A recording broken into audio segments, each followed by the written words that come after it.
La femme assise en face d'Agatha n'avait pas cessé de parler durant les 20 dernières miles. Sa voix était perçante, insistante, comme un pivert martelant l'écorce d'un vieil arbre. La diligence tanguait sur chaque nid de poule, et Agatha sentait sa robe lui coller au dos, moite de sueur et de fatigue du voyage. 3 jours de route depuis Kansas City l'avaient épuisée plus qu'elle ne l'aurait cru. Kotenistown insista la femme en rajustant son bonnet. Kotegit. Agatha regardait par la fenêtre les collines infinies couvertes d'herbes drues. Le ciel d'un gris dense pesait sur le paysage, promettant la pluie pour le soir. Elle était lasse de ces conversations. Déjà, au relais de Topeka, un homme à la laine de tabac lui avait dit que Holloway était un homme dangereux, de ceux qui savent trop bien manier une arme. Puis, lors d'une halte pour la nuit dans une auberge de bord de route, la propriétaire, une grosse femme aux yeux bons, lui avait murmuré de faire demi-tour et de rentrer chez elle avant qu'il ne soit trop tard. « Je sais chez qui je vais », répondit doucement Agatha, sans quitter la fenêtre des yeux. « Nous nous sommes écrits pendant plusieurs mois. »« Des lettres ?» ricana la femme. « On peut écrire n'importe quoi dans des lettres. Ma voisine a épousé un homme qui semblait être un vrai gentleman par écrit. Mais quand elle est arrivée, il s'est avéré qu'il buvait chaque soir et levait la main sur elle. Holloway n'est certes pas un ivrogne, c'est vrai, mais on dit qu'il a tué 3 hommes. 3, peut-être même plus. » Agatha serra les mains sur ses genoux. Elle avait entendu ces histoires, bien trop de fois. Et chaque fois que quelqu'un mentionnait le nom de James, une prudence, une méfiance s'insinuait dans leur voix, comme s'ils parlaient d'une bête sauvage prête à bondir à tout moment. « Il m'a écrit qu'il cherchait une épouse », dit Agatha en se tournant vers la femme. « C'est un fermier. Il vit seul, il a une maison et des terres. C'est suffisant. » Suffisant. La femme secoua la tête. « Ma petite, vous êtes trop jeune pour comprendre. Une maison et des terres, c'est bien. Mais si votre mari se révèle être un homme cruel, aucune terre ne vaudra vos larmes. » La diligence freina brusquement, et Agatha manqua de tomber en avant. Le cocher cria quelque chose aux chevaux, et un instant plus tard, la portière s'ouvrit. Un air froid s'engouffra à l'intérieur, apportant une odeur de terre mouillée et d'herbe. « Relais de Ridge Valley !» annonça le cocher. Un homme trapu avec une barbe jusqu'à la poitrine. Agatha prit sa petite valise et descendit, en faisant attention de ne pas marcher dans une flaque. Le relais était modeste. Un hangar en bois, avec un auvent sous lequel se trouvaient quelques tonneaux et une vieille charrette. À côté, un enclos pour les chevaux, vide pour le moment. Alentour, rien que des collines, et le vent qui soufflait dans les hautes herbes. Elle regarda autour d'elle, cherchant James.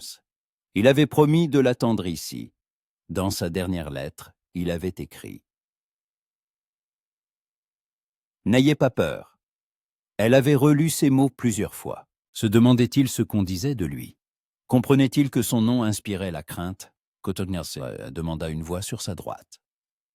Elle se retourna et vit un homme debout au bord de l'auvent. Il était grand, large d'épaules, vêtu d'une veste en cuir usé et d'un chapeau à large bord.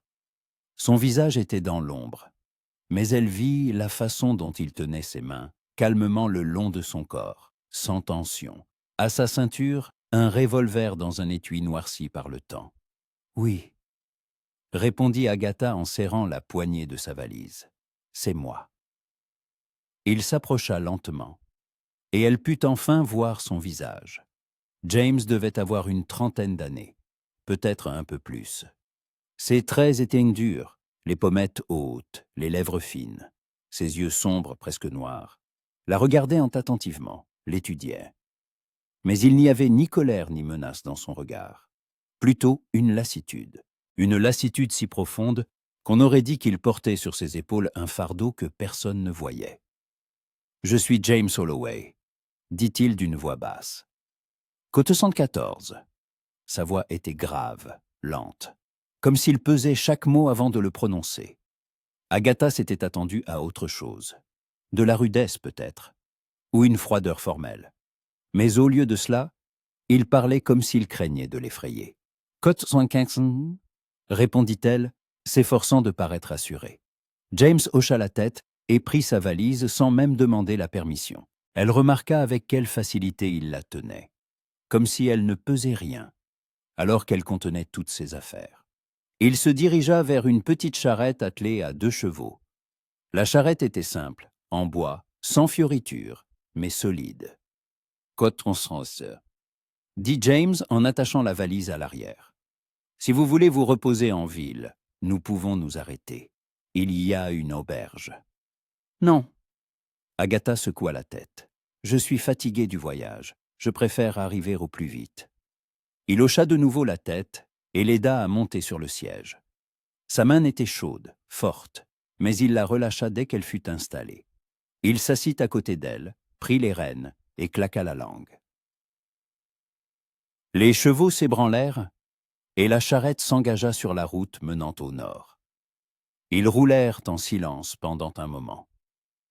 Agatha jetait des regards furtifs à James, essayant de cerner l'homme assis à côté d'elle. Il regardait droit devant lui la route, et son visage était calme, presque impassible. Mais elle voyait la tension dans ses épaules, la fermeté avec laquelle il tenait les rênes, comme s'il se préparait à quelque chose. « Qu'est son ensemble d'un » demanda-t-il enfin, sans tourner la tête. « Qu'est son petit » répondit Agatha. « Qu'est son un côte votre » De nouveau, le silence. Le vent agitait le bas de sa robe, et Agatha frissonna. Il faisait froid rapidement. Le ciel gris s'assombrissait de plus en plus, et au loin, on entendait déjà le grondement sourd du tonnerre. « On vous a parlé ?»« Parlé de moi », dit soudain James. Ce n'était pas une question, juste une constatation. Agatha ne savait que répondre.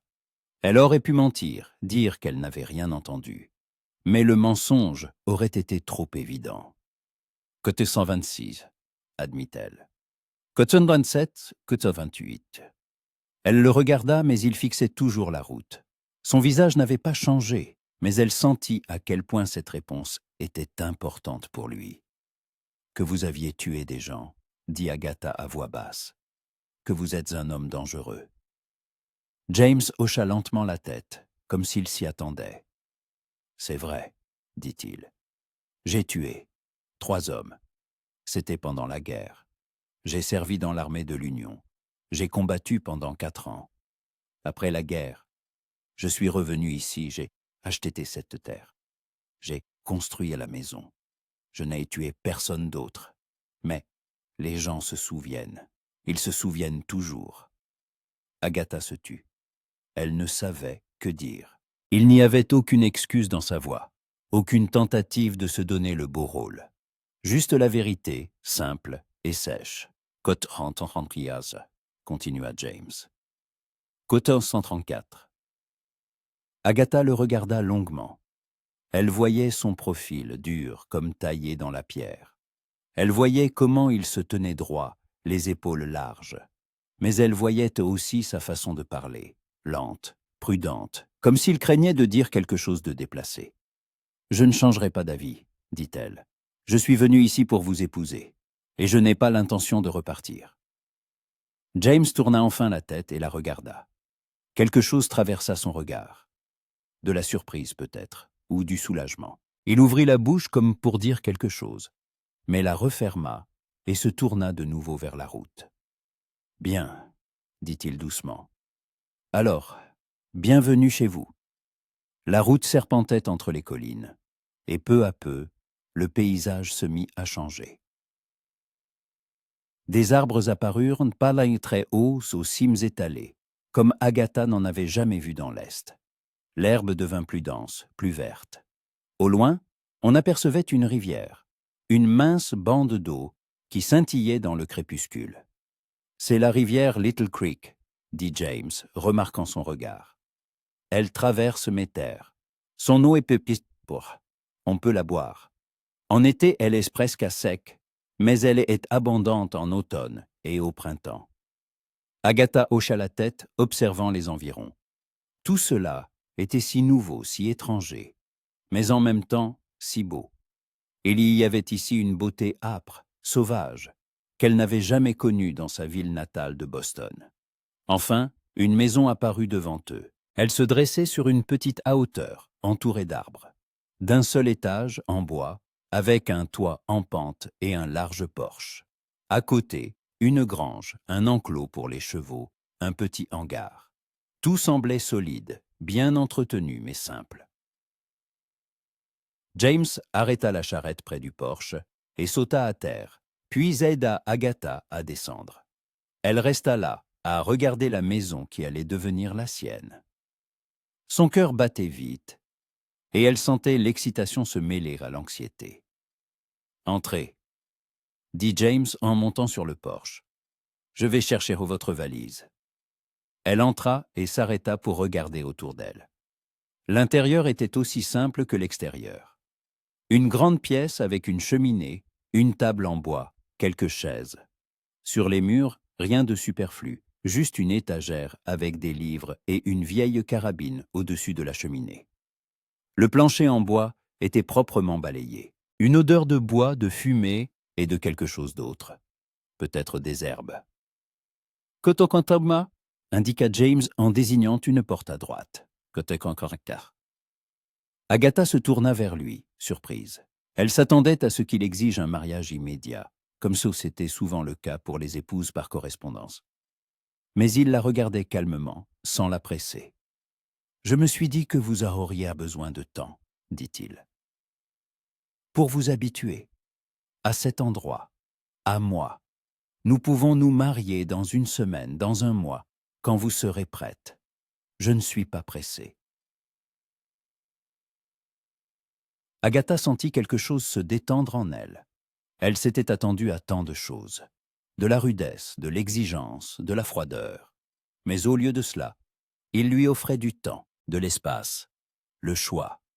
« 447, dit-elle doucement. James hocha la tête et posa sa valise près de la porte de la chambre.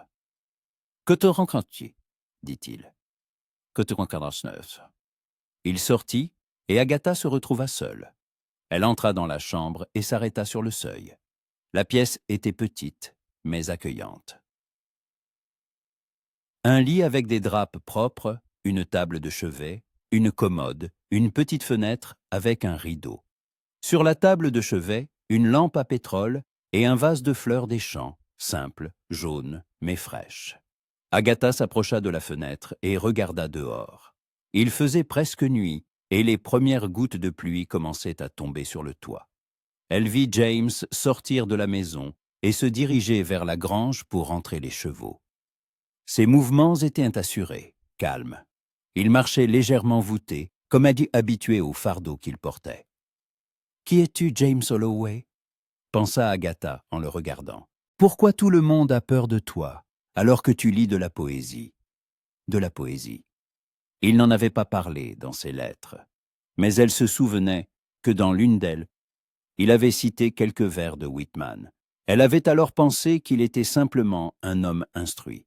Mais si c'était plus que ça, et si derrière cette apparence austère et silencieuse se cachait autre chose? Agatha s'éloigna de la fenêtre et s'assit sur le lit. Elle était fatiguée. 3 jours de voyage, les conversations sans fin sur James, la peur de l'inconnu, tout cela lui tombait dessus d'un coup. Mais maintenant, ici, dans cette simple chambre, avec l'odeur des fleurs des champs et le bruit de la pluie dehors, elle ressentait un calme étrange.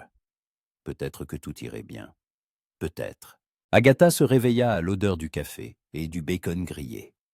Pendant quelques instants, elle resta immobile, le regard fixé au plafond, essayant de comprendre où elle se trouvait. Les poutres en bois, la lumière grise de l'aube filtrant à travers le rideau, l'odeur de fumée et quelque chose d'autre, d'inconnu mais pas désagréable. Les souvenirs lui revinrent peu à peu. La diligence, le relais, James, la maison. Elle s'assit sur le lit et passa une main dans ses cheveux. Ses cheveux roux, son éternel problème, s'étaient emmêlés pendant la nuit, et elle savait qu'elle n'était pas à son avantage. À Boston, sa mère disait toujours que les cheveux roux étaient soit une malédiction, soit un don, selon la façon dont on s'en servait. Agatha n'avait jamais été sûre de s'en servir correctement. Ils étaient trop vifs, trop voyants, et bouclaient en mèches rebelles, quelles que soient lentes les épingles qu'elle utilisait pour les dompter. Se levant, elle s'approcha du petit miroir sur la commode. Le reflet lui montra un visage familier. Une peau pâle parsemée de taches de rousseur sur le nez et les joues, des yeux gris-vert qui paraissaient trop grands pour son visage ovale, des lèvres fines. Sa mère se plaignait toujours qu'Agatha n'était pas assez jolie pour faire un bon mariage. « Tu n'es pas une beauté, ma fille, disait-elle, mais tu as ton charme. L'important est de ne pas effrayer les hommes avec ton instruction. » Agatha se lava avec les eaux de la cruche que James avait laissée pour elle la veille, puis peigna ses cheveux et les tressa en une natte. Elle enfila une simple robe grise, l'une des 3 qu'elle avait emportées. Les robes étaient à mettre modestes, sans ornement, adaptées à la vie à la ferme. En se regardant dans le miroir, Agatha pensa qu'elle avait l'air sévère, presque monacale. Mais ici, dans l'Ouest, personne ne se souciait de la mode de sa robe. Quand elle sortit de la chambre, James était près du poêle, retournant le bacon dans une poêle. Il portait des vêtements de travail, un pantalon usé, une chemise à carreaux aux manches retroussées. Ses cheveux étaient humides. Il s'était probablement déjà lavé. En entendant ses pas, il se retourna. « Coton moins canton, dit-il. « Coton au sein de coton tinto serroir, répondit Agatha en s'approchant. « Oui, merci, très bien. » Elle remarqua son regard, rapide, presque imperceptible, comme s'il essayait de mémoriser son apparence à la lumière du jour. Puis il détourna les yeux et retourna à sa cuisine. « Côte 155, dit-il. »« Coton 56. » Agatha s'assit, le regardant transférer adroitement le bacon dans les assiettes et verser le café dans 2 tasses en fer blanc. Ses mouvements s'étaient précis, sans hâte. Il était étrange de voir un homme qui est aussi imposant s'occuper des tâches ménagères avec un tel naturel. Il posa devant elle une assiette de bacon, 2 au plat et un morceau de pain frais, puis s'assit en face avec la sienne. « Qu'est-ce qu'on sait, dit James. « Ça coûte 50. » Agatha goûta. La nourriture était simple en effet, mais délicieuse. Elle n'avait pas mangé de repas chaud depuis la veille au matin, et ce petit déjeuner lui semblait un véritable festin. « C'est très bon, » dit-elle sincèrement. « Merci. » Ils mangèrent en silence pendant un moment. Agatha se sentait gênée par ce silence, mais ne savait comment le rompre. De quoi parler avec un homme qu'on ne voit que pour la 2e fois de sa vie? Un homme qui doit devenir votre mari? Cote 161, dit enfin James en finissant son café. Cote 162. Cote 163 squans, acquiesça Agatha. Cote 164. Après le petit déjeuner, ils sortirent sur le PAOS et sortirent sur le porche. La matinée était fraîche, l'air vivifiant après la pluie de la veille. Le ciel s'était éclairci, bien que les nuages soient encore bas. Agatha inspira profondément, sentant l'odeur de la terre humide et de l'herbe. James la conduisit à la grange, une grande structure en bois avec de larges portes. À l'intérieur, ça sentait le foin et les chevaux. 2 chevaux, un bail et un pis, se tenaient dans leur stalle, mâchant du foin. Le pied leva la tête et regarda Agatha de ses grands yeux bruns. « Voici Molly, » dit James en s'approchant du cheval-pie et en lui tapotant l'encolure. « Elle est calme, gentille. Vous pourrez la monter si vous le souhaitez. Et voici Jack, » ajouta-t-il en désignant le bay.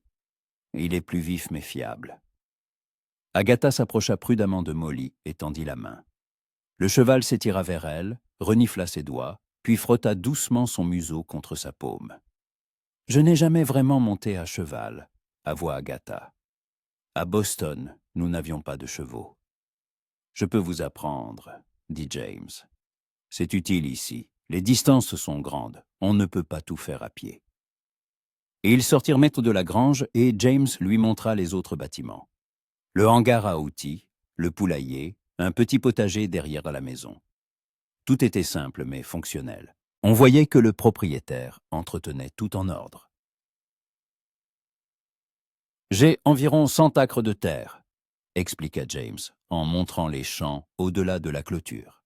« Principalement pour le blé, une partie pour le foin des chevaux. J'ai quelques vaches, elles se sont dans le pâturage éloigné en ce moment. Je vais les voir tous les jours. » « Vous faites tout cela seul ?» demanda Agatha en contemplant l'étendue. « Que tu 175. » Agatha le regarda, essayant d'imaginer la quantité de travail nécessaire pour gérer tout cela seul. James était fort, c'était évident. Mais même l'homme le plus fort aurait du mal. « Je peux aider, » dit-elle. « Je sais cuisiner, faire le ménage, je peux travailler au potager. Le travail difficile ne me fait pas peur. » James la regarda longuement, d'un air scrutateur. « Côte Saint-Viton Timiti, » dit-il doucement. « Côte Osanansus. » Ces mots surprirent Agatha. Elle s'attendait à ce qu'il exige d'elle qu'elle travaille, la considérant comme faisant partie de la ferme, mais au lieu de cela, il lui donnait à nouveau le choix. « Côte 50, dit-elle. Côte Mondatille, James hocha la tête et une expression de satisfaction apparut sur son visage. « Côte Montoytor, dit-il. Côte Mointri, Côte Moincati, décida Agatha. Ils suivirent un sentier qui traversait le champ. L'herbe était haute, encore humide de pluie, et le bas de la robe d'Agatha fut rapidement trempé. Mais cela lui était égal. Elle aimait marcher à côté de James, l'écouter parler de la terre, de ce qu'il fallait faire avant l'hiver de ses projets pour l'année suivante. Sa voix était calme, mesurée. Il parlait lentement, choisissant ses mots, comme s'il n'avait pas l'habitude de beaucoup parler. Agatha se dit qu'il avait dû vivre seul longtemps, trop longtemps. Arrivés à la clôture, James examina attentivement les planches cassées. « Que t'en dit-il. « Il retourna vers la maison, laissant Agatha près de la clôture. Elle regardait les champs, les collines au loin, le ciel bas et gris. Tout était si différent de Boston. Là-bas, il y avait des rues, des maisons, des gens, du bruit. Ici, il y avait le silence, l'espace, le vent, et une étrange liberté qu'elle n'avait jamais ressentie auparavant. Quelques minutes plus tard, James revint avec un marteau, des clous et de nouvelles planches. Il enleva sa veste, l'accrocha à la clôture et se mit au travail. Agatha s'assit dans l'herbe non loin de là, l'observant. Il travaillait vite, avec assurance. D'abord, il retira les vieux clous, puis plaça la nouvelle planche, l'enfonçant avec quelques coups précis. Les muscles de ses bras se tendaient sous le tissu de sa chemise, et Agatha se surprit à le regarder. C'était étrange de penser que cet homme serait bientôt son mari, qu'elle vivrait avec lui, partagerait sa maison, son lit. Elle sentit le rouge lui monter aux joues et détourna rapidement le regard. James travaillait en silence, concentré, mais soudain, il se mit à parler, doucement, presque pour lui-même. « Ô capitaine, mon capitaine, notre voyage effrayant est terminé. » Agatha se figea, tendant l'oreille. C'était de la poésie. Elle reconnut les vers. Whitman, « Ô capitaine, mon capitaine. » James prononçait les vers lentement, avec une intonation particulière, comme s'il parlait à quelqu'un d'invisible. Cotecan 89. Il continuait de travailler, enfonçant les clous, mais sa voix ne s'interrompait pas. Agatha restait assise, silencieuse, craignant de bouger pour ne pas briser ce moment. James ne savait manifestement pas qu'elle l'entendait. Il pensait qu'elle était loin, qu'il était seul. Mais au cœur, oh les gouttes de sang qui saignent, là sur le pont où mon capitaine gît, tombé, froid et mort. Il y avait de la tristesse dans sa voix, une tristesse profonde, ancienne, qu'il portait en lui. Agatha sentit sa poitrine se serrer. Elle ne connaissait pas son histoire, ne savait pas ce qui le poussait à citer ces vers. Mais elle sentait la douleur dans ses mots. James termina la réparation, se redressa, inspecta son travail. Puis il s'essuya le front avec sa manche et se tourna vers Agatha. « C'est fait, » dit-il de sa voix habituelle, comme si de rien n'était. « Que 322. Agatha se leva, époussetant sa robe. « Que ton dit-elle prudemment. James se figea, la regardant. La surprise traversa son visage, puis quelque chose qui ressemblait à de la gêne. « Que ton 184 » dit-il. Ce n'était pas une question. « Oui, excusez-moi, je ne voulais pas écouter aux portes. » Il resta silencieux, regardant au loin. « C'est une habitude, » dit-il enfin. « Je récite des poèmes quand je travaille, ça m'aide à penser, ou à ne pas penser, selon les circonstances. »« J'aime Whitman, » dit Agatha doucement. « Je l'ai étudié à l'école ?» James la regarda avec intérêt. « Vous êtes allé à l'école ?»« Oui, jusqu'à 16 ans. Ma mère pensait que l'éducation n'était pas si importante pour une fille. Mais mon père a insisté. Il était enseignant avant de mourir. « Je suis désolé, » dit James. « C'était il y a longtemps, j'avais 12 ans. » Ils retournèrent vers la maison, et Agatha sentit que quelque chose avait changé entre eux. Comme s'ils avaient franchi une ligne invisible, s'étaient un peu rapprochés. Le reste de la journée se passa en tâches ordinaires. James partit voir les vaches. Agatha s'occupa de la maison. Elle rangea la cuisine, fit la vaisselle, balaya le sol. Puis elle trouva du linge propre dans la commode et lava ses vêtements de voyage dans une grande bassine dans la cour. Le travail était familier, apaisant. Le soir, James revint avec 2 seaux de lait. Agatha l'aida à le filtrer à travers un linge et à le verser dans des cruches. « Demain, j'irai en ville, » dit James en fermant une cruche. « Il faut que j'achète de la farine et quelques autres choses. Voulez-vous venir avec moi? Vous pourrez voir la ville, rencontrer des gens. » Agatha hésita. D'un côté, elle était curieuse de voir la ville. De l'autre, elle se souvenait des conversations dans la diligence, de la méfiance dans la voix des gens quand ils parlaient de James. « Ils me regarderont, » dit-elle doucement. « Tout le monde saura qui je suis. La fiancée de James Holloway. » Il la regarda longuement, et dans ses yeux, il y avait la même lassitude qu'elle avait vue la veille. « Que t'os-tu » dit-il. « Que te dos-neuf » Agatha réfléchit. Elle pouvait se cacher ici, à la ferme, éviter les gens. Mais tôt ou tard, il faudrait bien qu'elle sorte, qu'elle rencontre les voisins, les habitants de la ville. Mieux valait le faire maintenant que de repousser l'échéance. « Je viendrai avec vous, » décida-t-elle. « Peu m'importe ce qu'ils pensent. » James hocha la tête, et une lueur de respect passa dans son regard. Ils préparèrent le dîner ensemble. James cuisinait la viande. Agatha faisait cuire les légumes qu'elle avait trouvés dans la cave. Ils travaillaient en silence, mais ce silence ne semblait plus si pesant. Il était plutôt confortable, comme s'ils s'habituaient à la présence l'un de l'autre. Après le dîner, James s'assit près de la cheminée, réparant un vieux harnais, tandis qu'Agatha s'installa dans un fauteuil avec un livre qu'elle avait trouvé sur l'étagère. C'était de la poésie d'Emerson. Elle lisait, jetant de temps en temps un coup d'œil à James. Il travaillait avec concentration, passant une lanière de cuir dans une boucle, serrant un nœud. Ses doigts bougeaient avec agilité, habitude. Le feu de la cheminée projetait des ombres sur son visage, rendant ses traits encore plus durs. « Côte de Dougis » dit soudain Agatha, côté qu'il leva les yeux. « Côte du Kenya à côte du. » James posa le harnais, regardant le feu. « Côte d'Ijidikia » dit-il simplement. « Côte d'Atch. » Agatha écoutait, le cœur serré de compassion.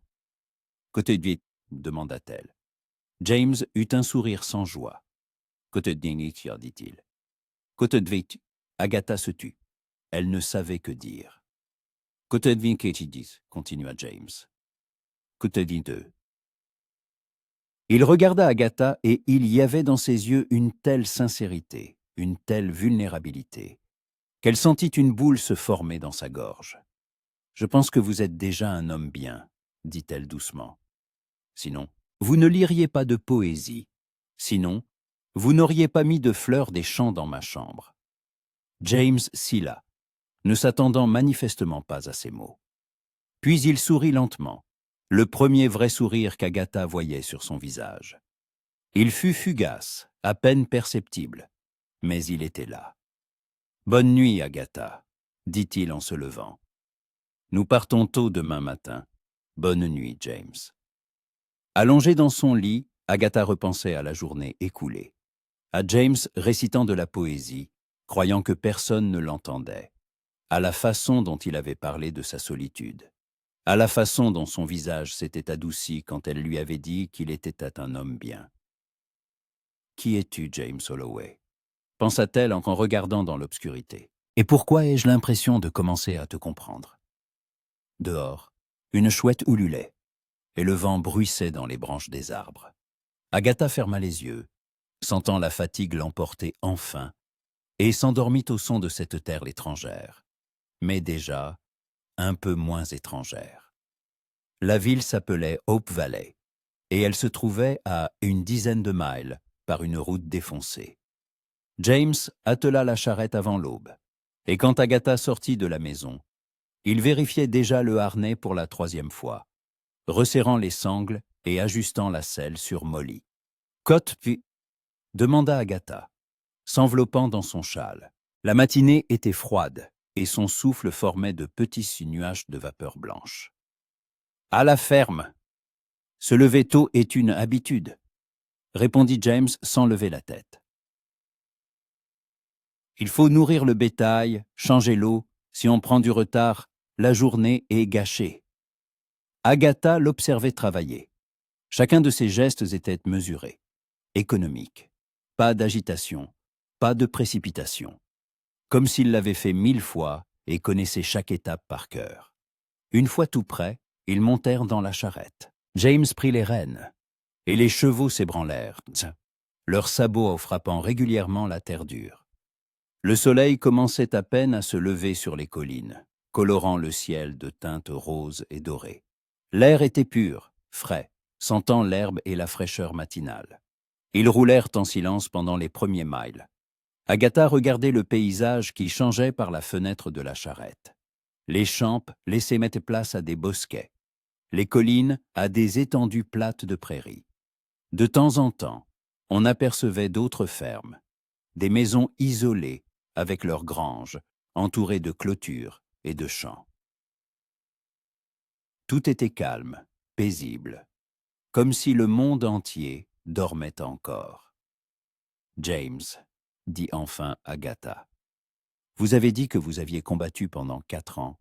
C'était difficile. » Il ne répondit pas tout de suite. Il continua de regarder la route devant lui, et Agatha pensa qu'il n'allait pas répondre. Mais ensuite, il se mit à parler, lentement, en choisissant ses mots. « La guerre est toujours difficile, » dit-il. « Je suis parti à la guerre à 22 ans. Je pensais que ce serait rapide, que nous gagnerions en quelques mois, et que je reviendrais en héros. Mais la guerre a duré 4 ans, 4 longues années, où chaque jour on ne savait pas si on verrait le lever du soleil suivant. »« Vous aviez de la famille à l'époque ?» demanda Agatha doucement. « Mes parents. Ils sont morts pendant que j'étais à la guerre. Tous les deux. Mon père d'une crise cardiaque, ma mère de chagrin, selon le médecin. Quand je suis revenu, il n'y avait plus personne à la maison. Juste la terre et les souvenirs. » Agatha sentit son cœur se serrer. Elle imagina ce que ce devait être de revenir de la guerre et de découvrir que tous ceux que vous aimiez vous étaient partis, que vous étiez resté complètement seul. « Je suis vraiment désolé, » dit-elle. James hocha la tête, sans quitter la route des yeux. « J'ai construit une nouvelle maison, » continua-t-il. « L'ancienne a brûlé 1 an après mon retour. La foudre. C'était peut-être mieux ainsi. Il y avait trop de fantômes dans cette maison. » Ils se turent de nouveau, et Agatha ne posa plus de questions. Elle sentait que James lui en avait dit plus qu'il ne le voulait, et cela lui suffisait. Suffisamment pour comprendre que l'homme à côté d'elle avait traversé des épreuves qu'elle ne pouvait même pas imaginer. Le soleil montait, et il se mit à faire plus chaud. Agatha enleva son châle et le posa sur ses genoux. James se mit soudain à siffler une mélodie simple, sans prétention. Puis le sifflement se transforma en un murmure, et Agatha reconnut les mots. « Quand le dernier lecteur lira la dernière page, nos noms resteront dans les livres. comme des feuilles d'automne bruissant dans le vent. Il récitait de nouveau de la poésie, cette fois. Quelque chose qu'Agatha ne reconnaissait pas. Peut-être de lui, ou quelque chose de peu connu. Sa voix était basse, pensive, et elle l'écoutait sans l'interrompre, essayant de mémoriser chaque mot. James se tut aussi soudainement qu'il avait commencé, comme s'il se reprenait. Agatha sentit qu'il était gêné, qu'il s'était de nouveau oublié, et n'avait pas pensé qu'elle était là. « Que te de car en est ancien, dit-elle doucement. Que te de répondit James après une pause. Que te de que te d'autant, Agatha sourit. Il dit qu'il y avait quelque chose de touchant chez cet homme, qui pouvait citer de la poésie par cœur, mais qui avait l'air d'être à sa place sur un champ de bataille ou derrière une charrue. Hope Valley apparut vers midi. La ville était petite. Une rue principale, quelques dizaines de maisons, une église au clocher blanc, un saloon, un magasin, une forge. Tout était noyé dans la boue après les récentes pluies. Les gens marchaient sur des trottoirs en planches jetées par-dessus les flaques. Les chevaux étaient attachés à des poteaux. James arrêta la charrette devant le magasin et sauta à terre, puis tendit la main à Agatha. Elle la prit, sentant sa prise ferme et sûre, qui l'aidait à descendre. Quelques personnes dans la rue se retournèrent pour les regarder. Agatha sentit les regards se poser sur elle, curieux, évaluateurs, certains franchement hostiles. Elle se redressa, leva le menton. Qu'il regarde. Elle n'avait rien à se reprocher. « Allons-y », dit James doucement, et ils entrèrent dans le magasin. À l'intérieur, ça sentait le bois, le tabac et les épices. Sur les étagères, des bocaux de farine, de sucre, de café, des sacs de grains, des barils de poissons salés. Derrière le comptoir se tenait un homme d'une 50aine d'années, avec une barbe grisonnante et de bonnes rides autour des yeux. « Côte d'un » dit-il en voyant James. « Côte d'un 49 à côte 250, répondit James. « Côte 251. » Hank commença à prendre les marchandises sur les étagères, mais ses yeux revenaient sans cesse vers Agatha. Finalement, il ne put se retenir. « Côte 252, demanda-t-il en souriant. « Côte 253, Sunny, dit James. « Côte 254, côte 205. » Hank afficha un large sourire. « Côte 256, côte 257, dit Agatha en tendant la main, que Hank serra avec enthousiasme. « Côte 258, côte 205, admit Agatha. « Côte 205 et côte 261, rit Hank en pesant la farine.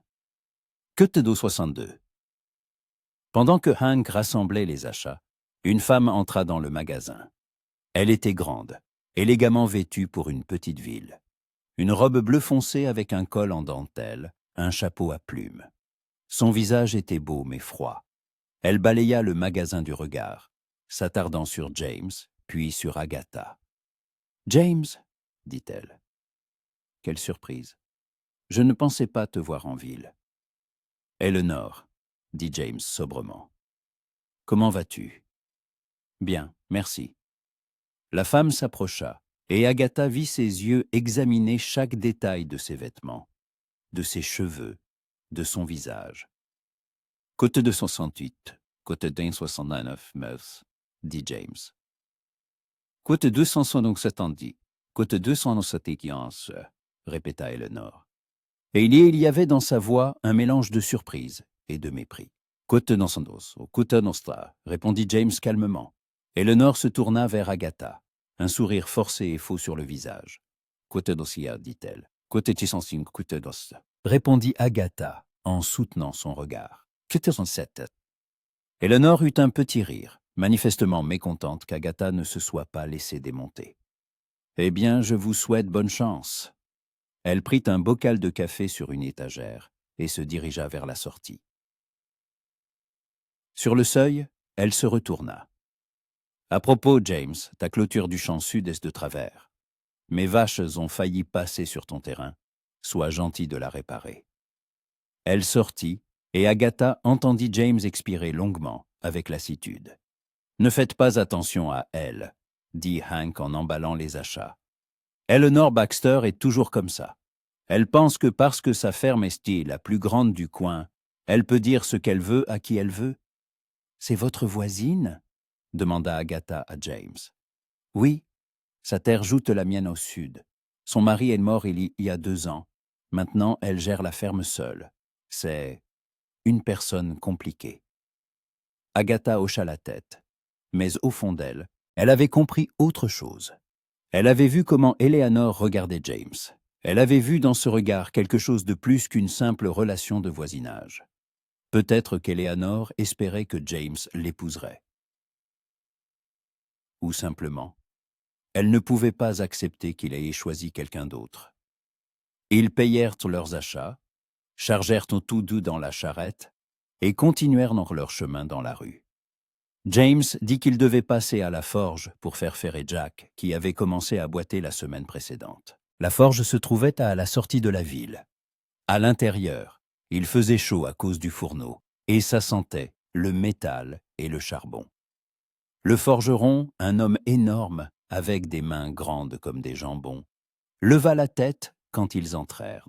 « Côte-toi quelqu'un, tonna-t-il. Côte-toi côte-toi, dit James. Côté une sénité côte-toi, Gus s'essuya les mains sur son tablier et ne remarqua qu'à ce moment-là. Agatha. Côte-toi neuf, côte-toi, côte-toi. Gus éclata de rire. Côte-toi, James ne répondit rien et sortit chercher le cheval. Agatha resta dans la forge et Gus, tout en continuant à travailler sur un morceau de métal, lui jetait des regards curieux. Côte d'entraîneur, dit-il enfin. Côte-ti, répondit Agatha. Agatha hocha la tête, reconnaissant envers cet homme grand et bourru qui défendait James. James revint avec Jack, et Gus se mit à examiner les sabots du cheval.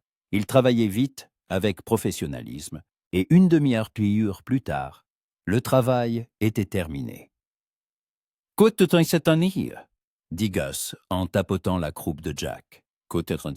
James paya, et ils sortirent dans la rue. Le soleil était haut, ça, et il faisait chaud. Agatha rajusta le chapeau qu'elle avait mis le matin pour se protéger du soleil. « Voulez-vous aller au café ?»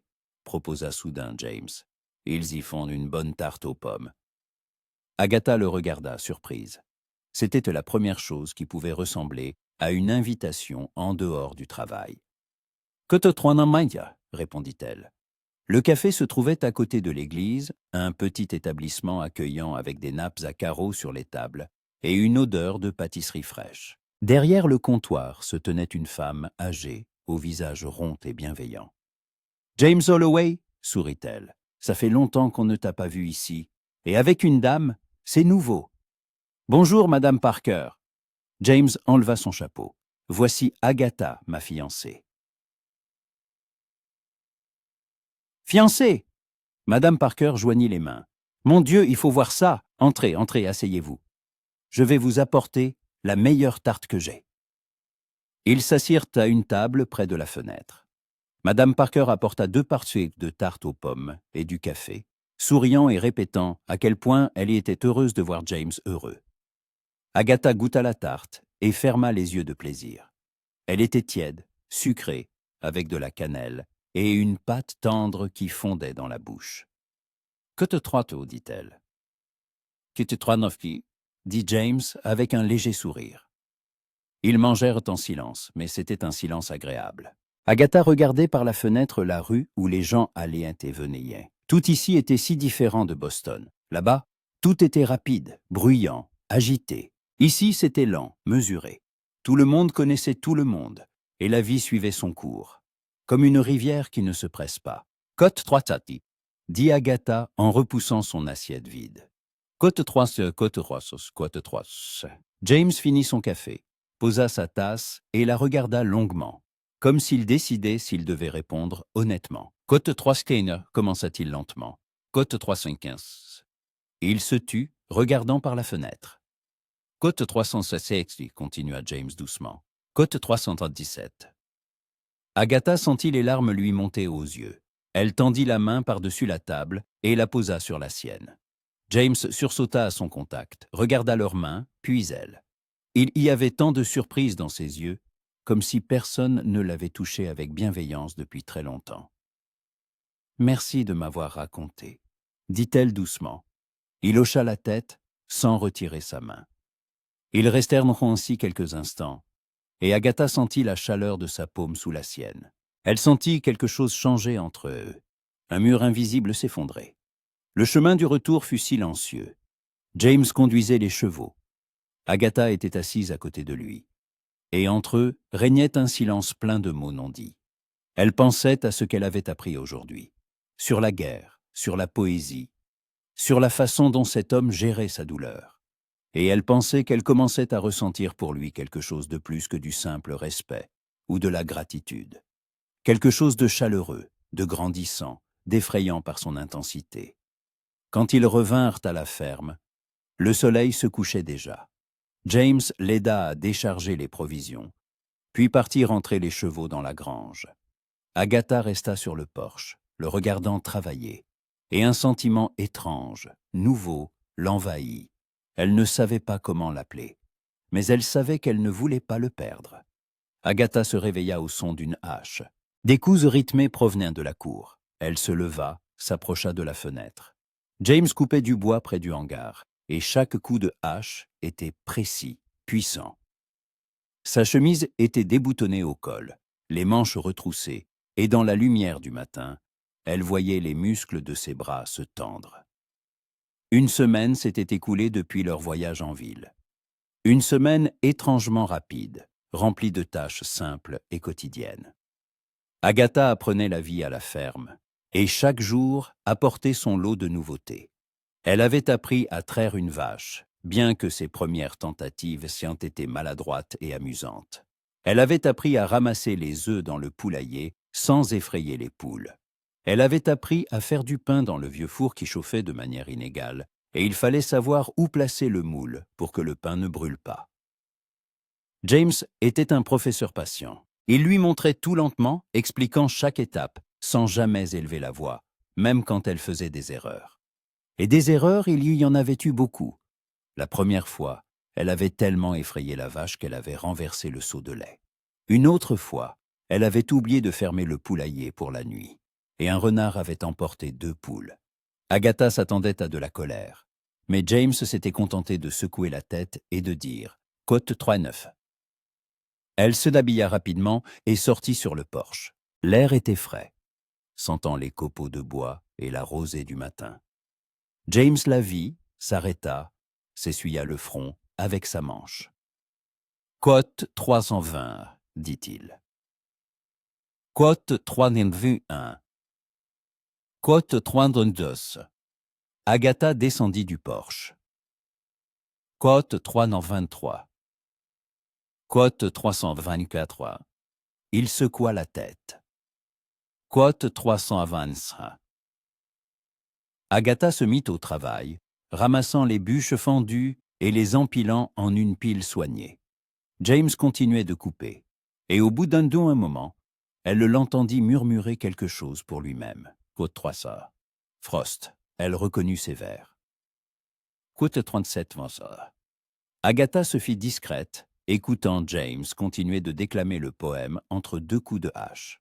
Sa voix était basse, presque intime, comme s'il se parlait à lui-même. Oh, Piadosia. Et cela a fait toute la différence. Il termina, posa une et autre bûche sur le billot et leva sa hache. Agatha continua de travailler, sans montrer qu'elle avait entendu. Mais une chaleur l'envahissait. Chaque fois qu'elle l'entendait réciter de la poésie, elle avait l'impression de voir le vrai James. Pas le fermier silencieux que tout le monde voyait, mais celui qui se cachait à l'intérieur, derrière un mur de silence et de retenue. Une fois le bois coupé et empilé, ils allèrent ensemble dans la cuisine préparer le petit déjeuner. C'était devenu leur rituel matinal. James cuisinait les œufs et le bacon. Agatha faisait le café et coupait le pain. Ils se déplaçaient dans la cuisine avec aisance, sans plus se bousculer, comme s'ils dansaient une danse bien répétée. « Aujourd'hui, il faut réparer le toit de la grange », dit James en versant le café dans les tasses. « Quelques planches ont pourri. Les pluies d'automne ne vont pas tarder. Je ne veux pas que le foin soit mouillé. »« Je peux aider ?» demanda Agatha. James la regarda et le doute se lisait dans ses yeux. C'est tôt et dangereux. Un faux pas. Je n'ai pas peur du vide, l'interrompit Agatha. Chapitre 4. Il resta silencieux, étudiant son visage, comme pour savoir si elle était sérieuse. Côte Transky, accepta-t-il enfin. Coterie. Après le petit déjeuner. Ils se dirigèrent vers la grange. James apporta une échelle, de nouvelles planches, un marteau et des clous. Il monta le premier, vérifiant chaque barreau, puis aida Agatha à monter à son tour. Du toit de la grange, la vue sur toute la ferme et les environs était imprenable. Agatha s'arrêta, frappée par la distance qu'on pouvait voir d'ici. Les champs s'étendaient jusqu'à l'horizon. Les collines se succédaient, et au loin, la bande scintillante de la rivière. « Côte-toi ça, dit James, suivant son regard. « Côte-toi, répondit Agatha. « Côte-toi, dit James. « Côte-toi ça. » Ils se mirent au travail. James montra à Agatha comment retirer les vieux clous, comment placer une nouvelle planche pour qu'elle soit bien droite. Elle tenait les planches pendant qu'il les clouait, lui passait les clous quand il en manquait. Travailler ensemble était facile. James ne la pressait pas, ne la critiquait pas quand elle faisait quelque chose de travers. Il corrigeait simplement, doucement, et montrait à nouveau. Et Agatha sentait sa confiance grandir. Elle en était capable. Elle pouvait être utile ici, sur cette terre. Le soleil montait, il commençait à faire chaud. James enleva sa chemise, restant en maillot de corps, et Agatha ne put s'empêcher de jeter un coup d'œil à ses bras, à ses épaules. Sa peau était bronzée, parsemée de cicatrices ici et là, traces d'une vie de dur labeur. Elle détourna rapidement le regard, sentant le rouge lui monter aux joues. « Passez-moi une autre planche », demanda James, et rien dans sa voix n'indiquait qu'il avait remarqué sa gêne. Agatha souleva une planche, mais elle était plus lourde qu'elle ne le pensait. Elle vacilla, perdant l'équilibre, et James fut instantanément à ses côtés, la rattrapant par la taille. « Attention », dit-il doucement, la maintenant contre lui. Agatha se figea, sentant la chaleur de ses mains sur sa taille, la proximité de son corps. Son cœur s'emballa et elle leva les yeux. James la regardait, et il y avait dans ses yeux quelque chose de nouveau. Quelque chose qu'elle n'avait jamais vu auparavant. Quelque chose de sombre, d'intense, qui lui coupa le souffle. L'instant s'étira, dura une éternité. Puis James la relâcha, recula d'un pas. « Que te trois-que » demanda-t-il, la voix un peu rauque. « Que te trois-t'en sens » murmura Agatha. « Que te 366 » Ils reprirent le travail, mais quelque chose avait changé. L'air entre eux était devenu électrique, chargé. Agatha sentait chacun de ses mouvements, chaque regard qu'il lui lançait, et elle savait qu'il ressentait la même chose. Quand le travail fut terminé, ils descendirent. James rangea l'échelle et les outils, et Agatha rentra à la maison préparer le déjeuner. Mais ses pensées n'étaient pas à la nourriture. Elle sentait encore le contact de ses mains, la chaleur de son corps si près du sien. Et cela l'effrayait et l'attirait à la fois. Après le déjeuner, James dit qu'il devait vérifier le champ éloigné et partit seul. Agatha resta à la maison, s'occupant de la lessive. Elle lavait leurs vêtements dans une grande bassine dans la cour, les étendait sur une corde au soleil. Le travail était monotone, apaisant, et lui laissait le temps de réfléchir. Que lui arrivait-il? Pourquoi son cœur battait-il plus vite quand James était là? Pourquoi se surprenait-elle à le regarder travailler, à étudier le profil de son visage, ses mains, ses mouvements? Elle connaissait la réponse, bien sûr, mais se l'avouer, même à elle-même, était effrayant, car cela signifierait admettre qu'elle tombait amoureuse. Amoureuse d'un homme qu'elle ne connaissait que depuis une semaine. D'un homme qui devait devenir son mari, mais qui restait encore, à bien des égards, une énigme pour elle. Le soir, pendant le dîner, James était plus silencieux que d'habitude. Il mangeait en silence, les yeux fixés sur son assiette, et Agatha sentait que quelque chose n'allait pas. Côté dans cette tasse, dit-elle enfin. Côté 3. Il leva les yeux, et elle vit la tension dans son regard. Cotitina, dit-il lentement. Quittez droit. Le cœur d'Agatha se serra. Et qu'avez-vous décidé? James posa sa fourchette, croisa les mains sur la table. Je pensais que ce serait un simple arrangement, dit-il. Que vous viendriez, nous nous marierions, nous vivrions ensemble, nous gérerions la ferme, comme des partenaires, sans les sentiments qui peuvent tout compliquer. Agatha se tut, ne sachant que dire. Mais ce n'est pas si simple, continua James. Et il y avait une sorte d'impuissance dans sa voix. Côte 305. Côte 356, se demanda Agatha doucement. James la regarda longuement, et il y avait tant d'émotions dans ses yeux qu'Agatha pouvait à peine les distinguer. Côte 378, dit-il enfin. Côte 303. Agatha sentit les larmes lui monter aux yeux. Elle se leva, contourna la table, et s'assit à côté de lui, prenant sa main dans les siennes. « Je ressens la même chose, dit-elle. Je suis venue ici en pensant que ce serait juste une nouvelle vie, un nouvel endroit. Mais c'est plus qu'un simple endroit. Vous êtes plus que l'homme que je dois épouser. » James serra ses mains, et elle vit ses doigts trembler. « J'ai peur, avoua-t-il.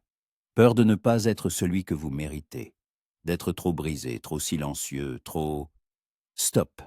Agatha posa un doigt sur ses lèvres. « Vous êtes exactement celui que je veux, avec toute votre poésie, votre silence, et cette bonté que vous cachez derrière cette austérité. Je vous vois, James, le vrai vous, et j'aime ce que je vois. » Il ferma les yeux, et Agatha vit une vague de soulagement, mêlée à autre chose, traverser son visage. De l'espoir, peut-être. Quand il rouvrit les yeux, ils étaient humides. « Côté ressent, dit-il d'une voix rauque. Essayons de rendre ça réel, pas seulement un arrangement, mais un vrai mariage, avec des sentiments, de l'intimité, avec tout ce qui doit exister entre un mari et une femme. »« Oui, » répondit Agatha, « essayons. » Ils restèrent ainsi longtemps, se tenant la main, et Agatha sentit quelque chose de fondamental changer entre eux, comme s'ils avaient franchi un seuil au-delà duquel il n'y y avait plus de retour en arrière possible. La nuit, Agatha était allongée dans son lit, incapable de dormir. Les pensées tourbillonnaient dans sa tête. Les émotions la submergeaient. Elle pensait à James, à ses paroles, à la façon dont il la regardait, au fait que désormais, il y avait entre eux une entente. Ils le voulaient tous les deux. Ils voulaient essayer de construire quelque chose de vrai. Elle se leva, enfila un châle et sortit doucement de la chambre. Dans la grande pièce, la cheminée brûlait, projetant une douce lumière sur les murs. James était assis sur le canapé, regardant le feu. Il ne dormait pas. « Agatha, » dit-il en la voyant, « quelque chose ne va pas? Je n'arrive pas à dormir, » avoua-t-elle en s'approchant. Côte 372. Il hocha la tête, compréhensif. Côte 373. Agatha s'assit à côté de lui, laissant un petit espace entre eux. Ils regardèrent sur le feu en silence, écoutant le crépitement des bûches et le gémissement du vent dehors. « Racontez-moi quelque chose sur vous, » demanda Agatha. « Quelque chose que je ne sais pas. » James réfléchit. « Je rêvais de devenir enseignant, » dit-il enfin. « Avant que tout ne change, j'aimais les livres, les études. Je voulais enseigner la littérature, la poésie. Mais la vie en a décidé autrement. »« Vous le pouvez encore, » dit Agatha. « Peut-être pas dans une école, mais vous pouvez enseigner. Vous avez des connaissances à partager. » James eut un faible sourire. « Peut-être. Un jour. Et vous? Avez-vous toujours voulu épouser un fermier et vivre dans l'Ouest ?» Agatha rit doucement. « Non. Je pensais que j'épouserais un employé de bureau ou un commerçant à Boston, que je vivrais dans une petite maison avec un jardin, que j'irais à l'église le dimanche, que je recevrais des invités pour le thé. Une vie ordinaire, ennuyeuse. Pourquoi avez-vous répondu à mon annonce? Agatha se tut, rassemblant ses pensées. Parce qu'à Boston, j'ai tout fait, dit-elle honnêtement. Ma mère Mandy est morte il y a 2 ans, et je me suis retrouvée seule, sans argent, sans perspective. Je travaillais comme couturière, joignant à peine les 2 bouts, et un jour j'ai vu l'annonce dans le journal. Quote 61. Et je me suis dit, pourquoi pas? Qu'est-ce qu'il y a que j'ai à perdre? Au pire, je me retrouverai dans un autre endroit, mais toujours seul. Au mieux, je trouverai une nouvelle vie, une nouvelle famille. Et qu'en pensez-vous maintenant? Demanda James doucement. Avez-vous trouvé ce que vous cherchiez?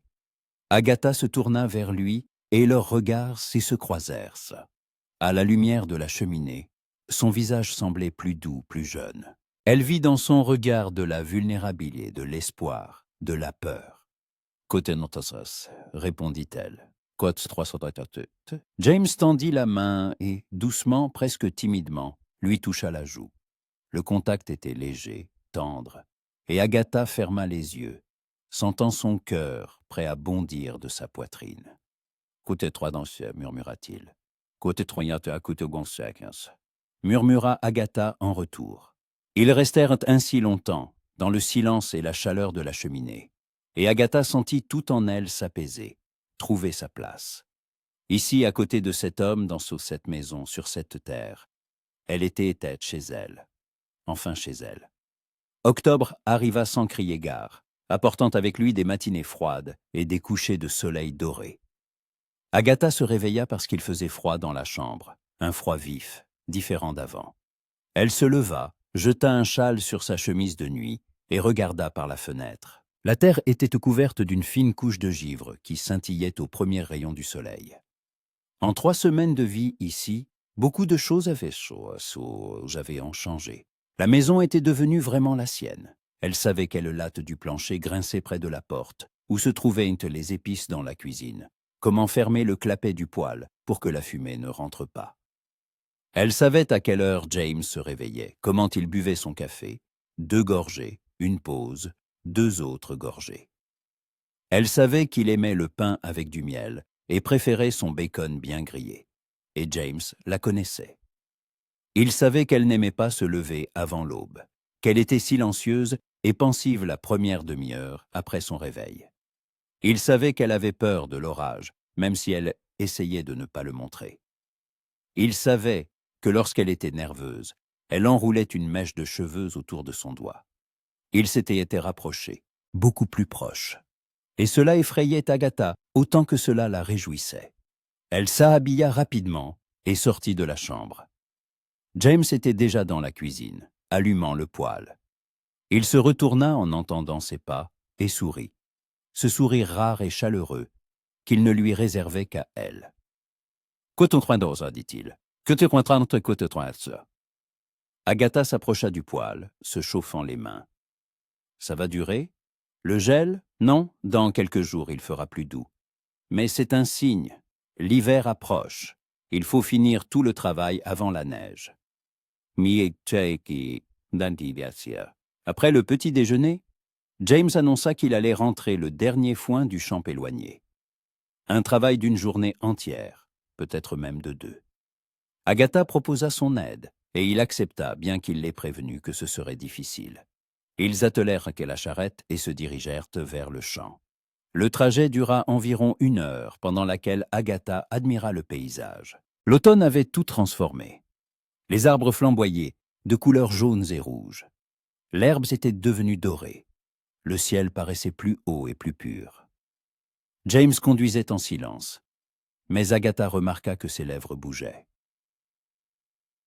Elle tendit l'oreille et entendit un murmure que elle ne reconnut pas ses vers. Peut-être quelque chose de rare. Peut-être les avait-il inventés lui-même. Agatha écouta, essayant de ne pas en perdre un mot. Cotetria, c'était magnifique. Elle se dit que James pourrait écrire lui-même de la poésie. Il avait ce don de voir la beauté dans les choses simples, de trouver les mots pour ce que d'autres ne remarquaient même pas. Le champ était grand, et le foin était en meule que James avait préparés en août. Il fallait maintenant tout transporter à la grange avant que les pluies ne commencent. Le travail s'avéra effectivement très dur. James chargeait le foin sur la charrette avec une fourche, et Agatha le tassait, essayant d'en faire rentrer le plus possible. Le foin était sec, piquant, et s'infiltrait dans son col et ses manches. Mais Agatha ne se plaignit pas. Elle travaillait aux côtés de James, et c'était important de montrer qu'elle n'était pas juste une décoration, mais une véritable aide. À midi, la charrette était pleine, et ils retournèrent à la ferme. Ils déchargèrent ensemble, transportant le foin dans la grange, l'empilant dans rangées bien nettes. Puis de nouveau au champ, et de nouveau le même travail. Le soir, Agatha se sentait épuisée, les bras endoloris, le dos douloureux. Mais elle ressentait une satisfaction intérieure. Ils avaient beaucoup accompli, travaillant comme une seule équipe. « Assez pour aujourd'hui », dit James en regardant le ciel couchant. « On finira le reste demain. » Ils rentrèrent au crépuscule. Agatha tenait à peine debout de fatigue, mais elle se mit quand même à préparer le dîner. James alla nourrir les chevaux et les vaches, et quand il revint, elle avait déjà mis sur la table un ragoût de viande et de légumes avec du pain frais. Ils mangèrent en silence, tous deux trop fatigués pour parler. Mais une fois le dîner terminé, James se leva, s'approcha d'Agatha et prit soudain ses mains dans les siennes, examinant ses paumes. Elles étaient couvertes de cloques, de marques rouges laissées par la fourche, de griffures du foin. « Vous n'auriez pas dû travailler si dur, » dit-il doucement. « Vous auriez pu aller plus lentement, vous reposer davantage. »« Je voulais aider, » répondit Agatha. « Vraiment. » James porta sa main à ses lèvres et embrassa délicatement le dos de ses doigts. Le geste était inattendu, tendre, et Agatha sentit une chaleur se répandre dans tout son corps. « Merci, » murmura-t-il, « pour tout. » Cette nuit-là, Agatha était allongée dans son lit, le regard fixé au plafond. Le sommeil ne venait pas. Son corps était fatigué, mais son esprit était éveillé, plein de pensées, sur James, sur la façon dont il avait embrassé sa main, sur la façon dont il l'avait regardée aujourd'hui, pendant qu'ils travaillaient ensemble. Il y avait quelque chose de nouveau dans son regard, quelque chose de chaleureux, de profond, qui faisait battre son cœur plus vite. Ils n'étaient toujours pas mariés. Ils dormaient toujours dans des chambres séparées. James n'avait jamais insisté pour le mariage, lui laissant le temps. Mais Agatha se sentait prête. Plus que prête. Le lendemain matin, ils retournèrent au champ. Ils travaillèrent vite, en harmonie, et à midi, ils avaient déjà terminé. James proposa de se reposer un peu avant de rentrer, et ils s'installèrent à l'ombre d'un grand chêne au bord du champ. Agatha sortit le pain et le fromage qu'elle avait emportés, et ils mangèrent assis dans l'herbe. C'était calme, paisible. Seul le vent bruissait dans les branches au-dessus de leur tête. Et au loin, un oiseau chantait. « Que de 400 dit Agatha en posant son pain non terminé. « Que de 400 » Il la regarda attentivement. « Que de 400 » « Que de 400 » dit-elle directement. « Que de 15 » James se figea, la regardant. La surprise se lisait sur son visage, mêlée à autre chose. De la joie, peut-être. « Que te 400 » demanda-t-il. « Que te 400 » « Que te 400 » Agatha prit sa main dans la sienne. « Que te 400 » James serra sa main, et elle vit l'émotion briller dans ses yeux. « Alors marions-nous, » dit-il. « Ce samedi, nous pouvons aller en ville, trouver un prêtre. »« Samedi, » répéta Agatha, et un sourire illumina son visage. « Oui, d'accord. » Ils restèrent ainsi, se tenant la main, et Agatha sentit que quelque chose se mettait enfin en place. C'était juste. C'était ce qu'elle voulait. Mais la tranquillité fut de courte durée. Sur le chemin du retour, alors qu'ils approchaient de la ferme, Agatha aperçut une charrette garée près de la maison. Élégante, avec un auvent, attelée à 2 beaux chevaux bais. James fronça les sourcils en la voyant. « Eleanor » dit-il doucement, et sa voix était tendue. Ils s'arrêtèrent sans près de la maison et Eleanor Baxter sortit de la charrette. Elle portait une robe vert foncé, ses cheveux impeccablement coiffés. Sur son visage, un sourire froid et mondain. « Code 421, dit-elle. Code 14, code 14, James sauta de la charrette. Code 86 et code 86. Elle jeta un regard évaluateur à Agatha. Code 46. James échangea un regard avec Agatha, et elle y lut des excuses. Code 47 demanda-t-il. Code 48. Agatha hocha la tête, bien qu'une boule d'inquiétude se soit formée en elle. Elle entra dans la maison, mais ne put s'empêcher de se poster près de la fenêtre pour les observer. Eleanor parlait vite, en gesticulant. James écoutait sans l'interrompre, son visage se tendant de plus en plus. Puis Eleanor dit quelque chose d'autre, et James secoua la tête.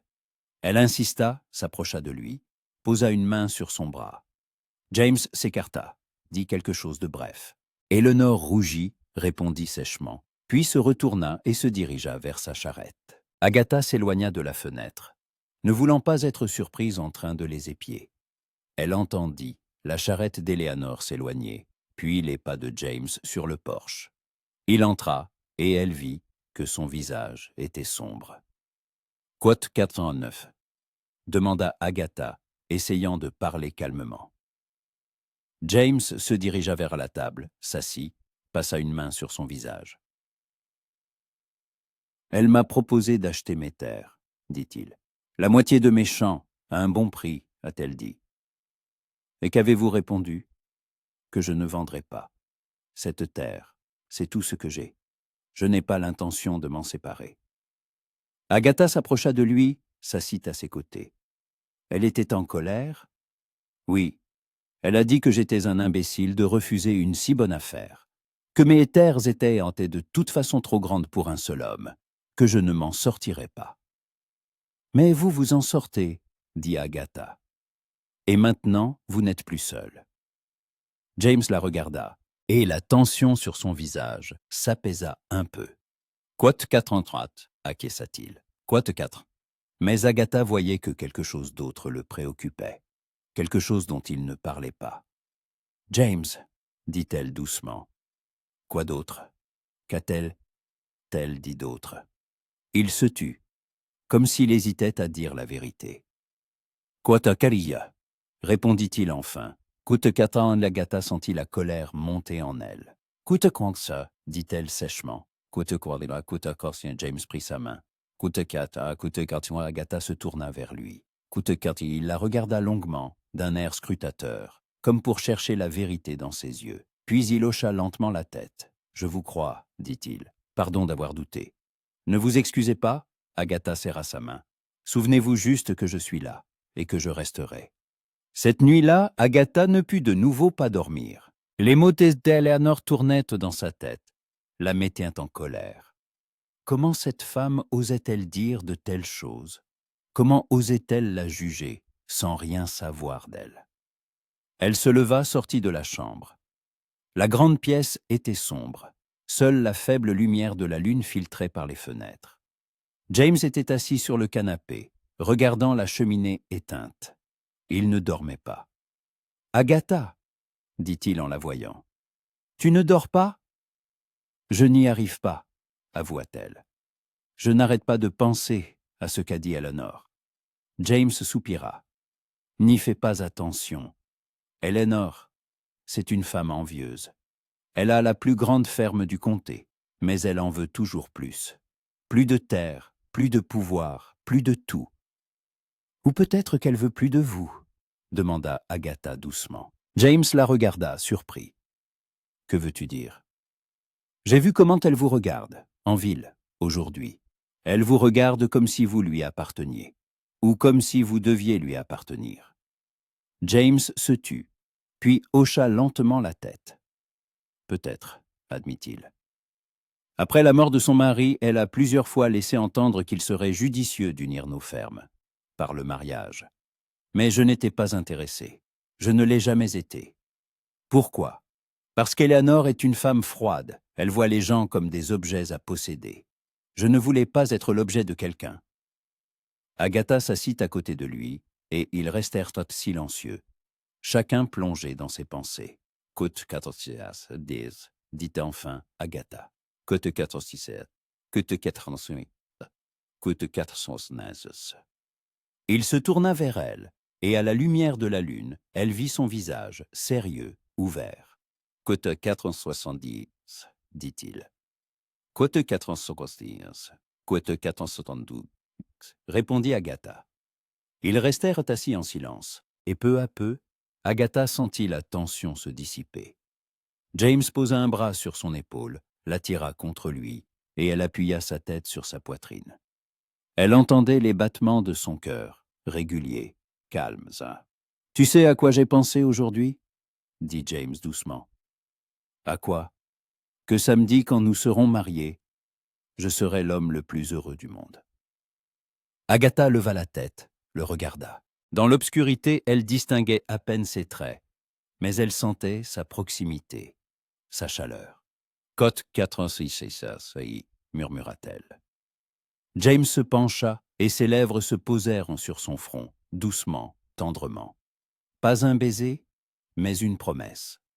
Agatha ferma les yeux, sentant tout en elle fondre, devenir chaud et paisible. Ils s'endormirent ainsi, elle blottit contre sa poitrine, lui l'enlaçant. Pour la première fois, Agatha se sentit vraiment en sécurité, vraiment chez elle. Le matin apporta un ciel clair et un vent froid. Agatha se réveilla, toujours dans les bras de James, et resta quelques minutes immobile, savourant sa proximité. Puis il bougea, ouvrit les yeux, et lui sourit. « Que t'as-tu » murmura-t-il. « Que t'as-tu » Ils se levèrent, et la journée commença comme d'habitude. Mais quelque chose avait changé. Il n'y avait plus de barrières entre eux, plus de gêne. Ils se déplaçaient dans la maison avec aisance, naturellement, comme s'ils avaient vécu ensemble non pas un mois, mais des années. Après le petit déjeuner, James dit qu'il voulait lui montrer un endroit. Ils sellèrent les chevaux, Agatha sur Molly, James sur Jack, et partirent vers le nord, là où elle n'était encore jamais allée. Ils chevauchèrent pendant environ 1 heure, passant devant des champs et des bosquets, jusqu'à atteindre une petite colline. Du sommet, la vue sur toute la région était imprenable. Les fermes, les champs, la rivière, et au loin, les contours des montagnes. « Que soit dit James en descendant de cheval. Agatha descendit de sa monture et s'approcha du bord de la colline. Le vent agitait ses cheveux, et elle plissa les yeux face à sa force. Mais la vue était à couper le souffle. Elle se sentait au sommet du monde. « Merci de m'avoir amené ici, » dit-elle. James s'approcha, se tint à côté d'elle. « Je voulais que tu connaisses cet endroit, » dit-il, « pour que si jamais ça devient difficile, tu puisses venir ici, respirer, réfléchir. » Agatha se tourna vers lui et vit dans ses yeux une telle tendresse que son cœur se serra. « James, » murmura-t-elle, « je t'aime. » Les mots s'étaient sortis d'eux-mêmes, la surprenant elle-même. Mais une fois prononcés, Agatha comprit que c'était la vérité. Elle aimait cet homme silencieux et tendre, qui lisait de la poésie et prenait soin d'elle si discrètement, si délicatement. James se figea, la regardant avec de grands yeux. Puis il sourit lentement, ce sourire rare et sincère, qui transfigurait tout son visage. « Que te casse » dit-il d'une voix rauque. « Agatha, je t'aime si fort que parfois je n'arrive plus à respirer. » Il l'attira contre lui et l'embrassa, vraiment, profondément. Et Agatha répondit à son baiser, sentant le monde entier disparaître. Ne laissant que d'eux au sommet de la colline, sous un ciel infini, samedi arriva, clair et froid. Agatha se réveilla avec des papillons dans le ventre.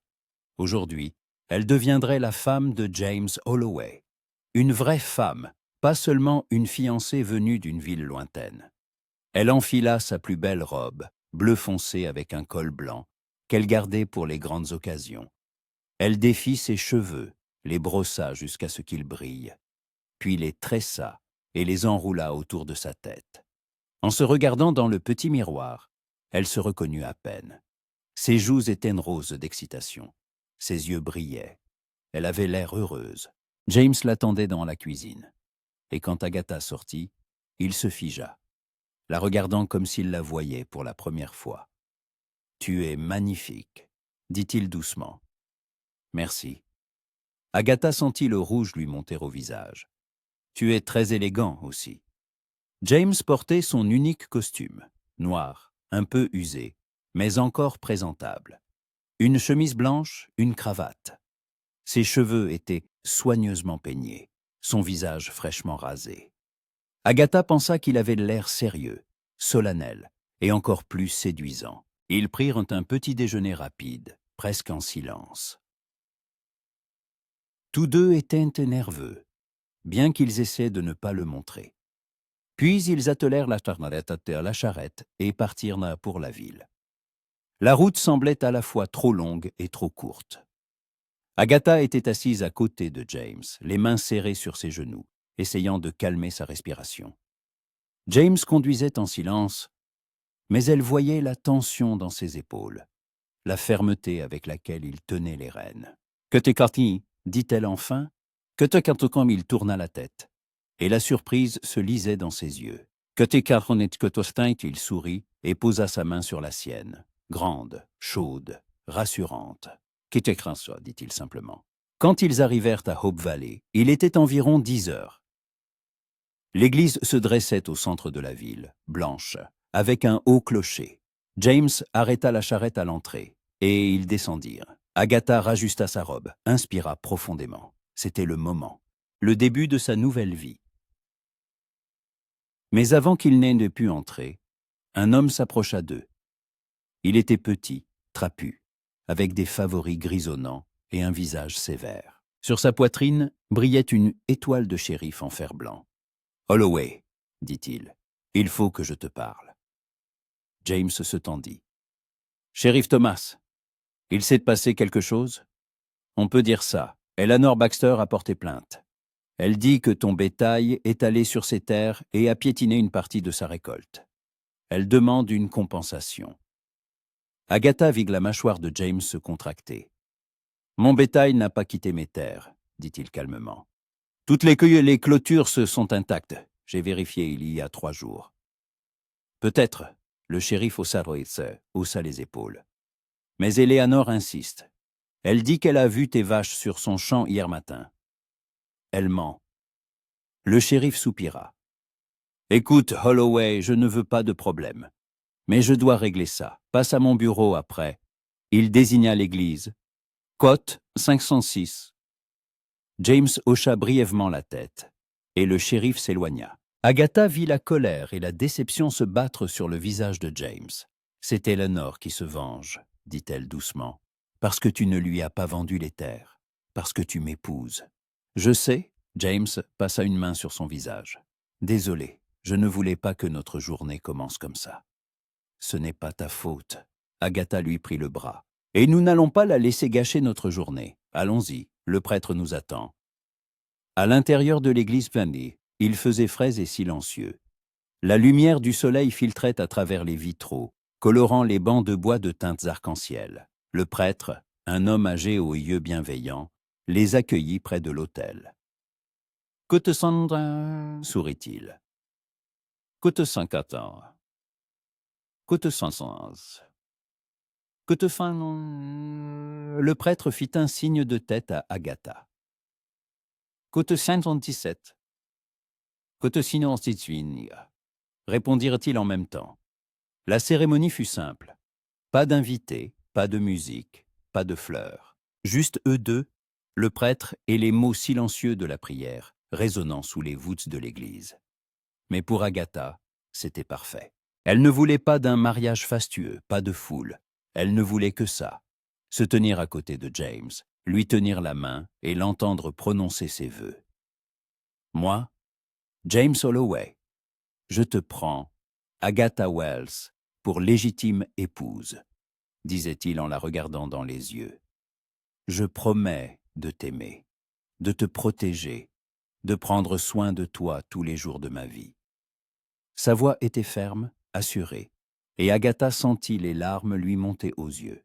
« Moi, Agatha Wells, je te prends, James Holloway, pour légitime époux, répétait-elle après le prêtre. Je promets de t'aimer, de te soutenir, d'être à tes côtés tous les jours de ma vie. Le prêtre les bénit, et James lui passa au doigt une simple alliance en or, sans pierre, sans fioriture, mais la chose la plus précieuse qu'Agatha ait jamais reçue. Que te 523, annonça le prêtre. Que te 524.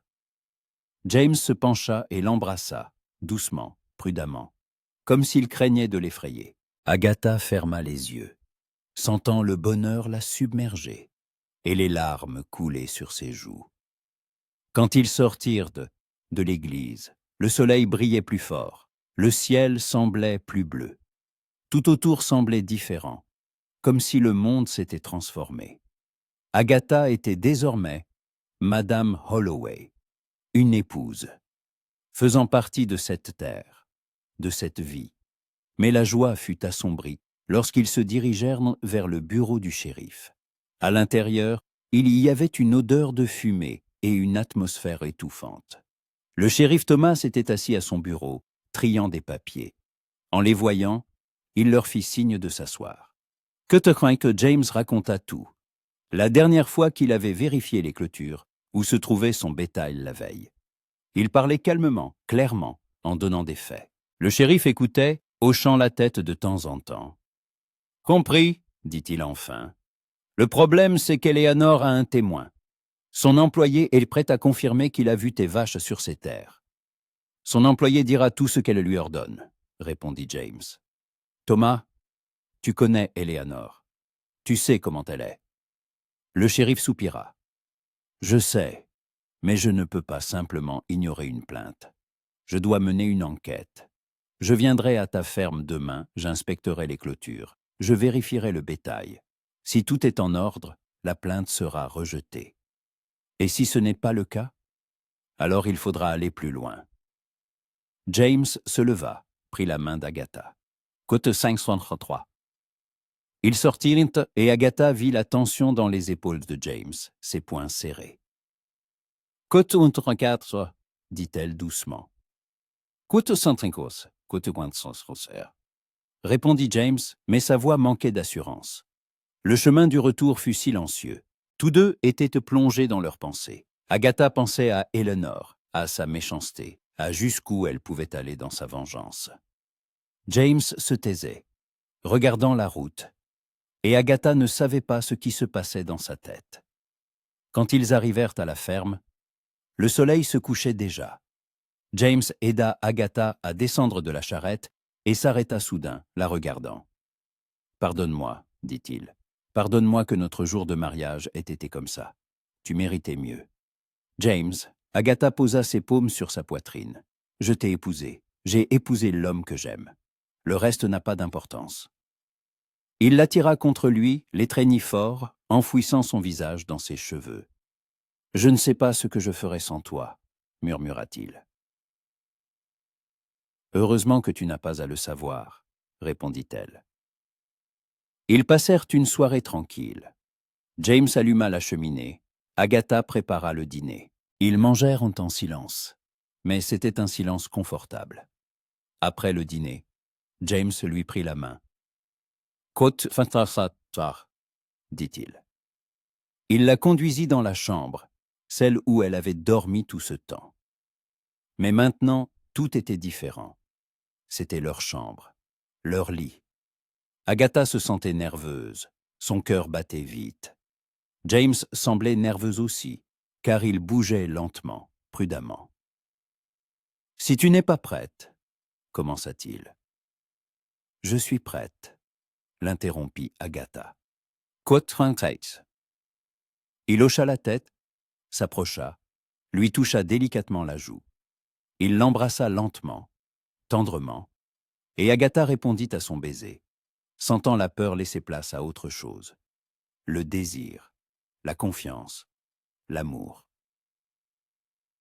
Ce qui se passa ensuite fut tendre, un peu maladroit, mais rempli d'une telle proximité, d'une telle sincérité, qu'Agatha sentit que c'était juste. C'était ce qu'elle voulait. Plus tard, ils étaient allongés dans le noir, et Agatha, Écoutez la respiration de James. Sentez la chaleur de son corps à côté du sien. Elle pensait à quel point sa vie avait changé au cours du dernier mois. Comment elle était arrivée ici, pleine de peur et de doute, et comment qu'elle était maintenant dans les bras de son mari, se sentant vraiment chez elle. Agatha, murmura James dans le noir. Oui? Merci d'être venu, d'être resté, de m'avoir donné une chance. Merci à toi, répondit-elle, de m'avoir accepté, de m'avoir montré ce qu'est un vrai foyer. Ils s'endormirent enlacés, et Agatha dormit d'un sommeil si profond qu'elle ne l'avait pas connu depuis des années. Le matin apporta une surprise. Agatha fut réveillée par des bruits dans la cour, des voix, le bruit de sabots. Elle s'en habilla rapidement et regarda par la fenêtre. Dans la cour se trouvait la charrette d'Eleanor, et Eleanor elle-même parlait au shérif Thomas. James était là aussi, et à la tension de sa posture, Agatha comprit que la conversation n'était pas simple. Elle sortit sur le porche, et les trois se tournèrent vers elle. « Côte ouin-toi-s'en, dit-il, le shérif. « Côte ouin-t'en-t'en-t'en-t'en. » Répondit Agatha en s'approchant de James. « Que se passe-t-il » ? « J'ai inspecté les clôtures, » dit le shérif. « Tout est en ordre, pas de trous ni de dommages. Le bétail de James n'aurait pas pu passer sur les terres de Madame Baxter. »« Vous voyez, » dit James à Eleanor. « Je t'avais dit que tu mentais. » Eleanor rougit. « Mon employé a vu. Ton employé s'est trompé, » dit calmement le shérif. « Ou il a vu le bétail de quelqu'un d'autre. Quoi qu'il en soit, la plainte est restée rejetée. » Eleanor resta là, les lèvres pincées, et Agatha vit la fureur dans ses yeux. « Tu le regretteras, Holloway, » dit-elle enfin. « Toi et ta petite femme de l'Est. Elle ne tiendra pas un an ici. »« Assez, Eleanor, » dit sèchement le shérif. « Rentre chez toi, et ne reviens plus avec de fausses plaintes. Sinon je devrais te mettre une amende pour fausse déclaration. » Eleanor se retourna et se dirigea vers sa charrette. Près de celle-ci, elle s'arrêta, se retourna. « Quote, au moins c'est ça, » dit-elle à James, et il y avait de la douleur dans sa voix. « Quote 568 à quote 569 et 14, » répondit fermement James. « Quote 577. » Eleanor ne répondit rien, monta dans sa charrette et partit. Le shérif secoua la tête. « Quote 577. » Quand le shérif fut parti, James se tourna vers Agatha et l'attira contre lui. « C'est fini, » dit-il. « Elle ne nous dérangera plus. » Agatha l'enlaça, se sentant soulagée. « Cote 1564, » dit-elle. « Cote au sentention, soit science, acquiesça James. Cote 7, les jours s'écoulèrent.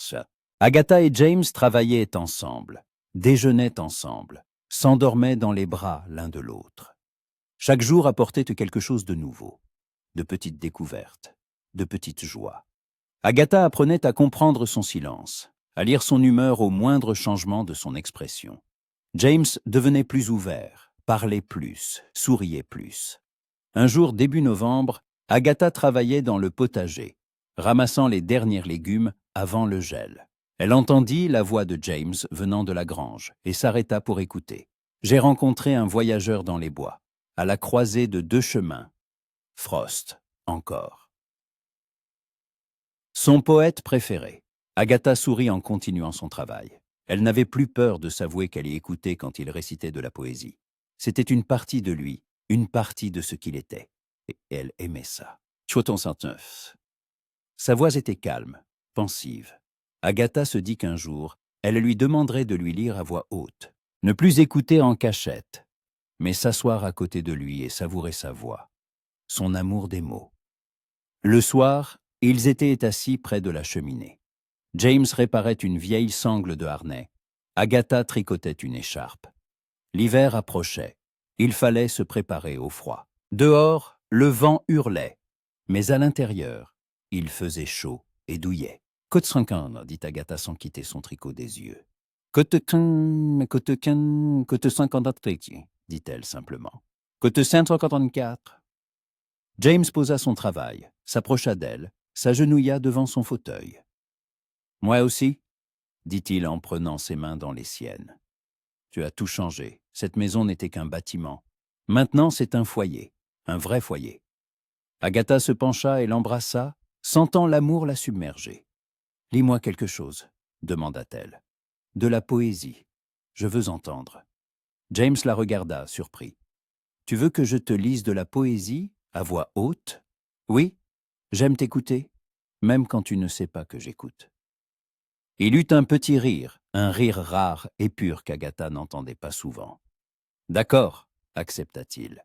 Il se leva, se dirigea vers l'étagère, prit un vieux volume usé. Il revint près de la cheminée, s'assit dans le fauteuil d'en face, ouvrit le livre. Cote 592, dit-il. Cote 593. Et il commença à lire. Sa voix résonnait dans le silence de la maison, et Agatha écoutait, les yeux fermés. Les mots flottaient autour d'elle, l'enveloppaient, emplissaient l'espace de beauté.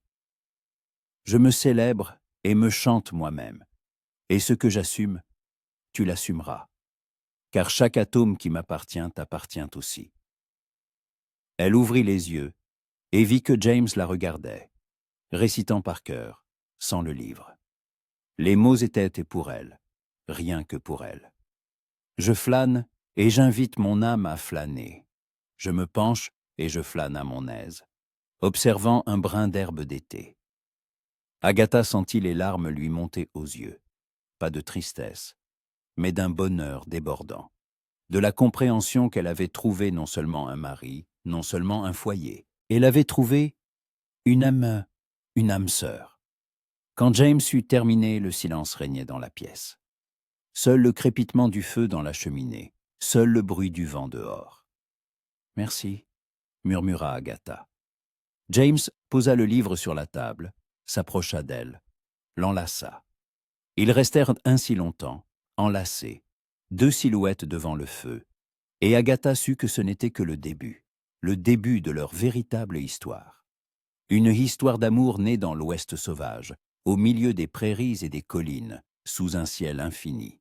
Et devant eux, il y avait toute une vie, leur vie, ensemble,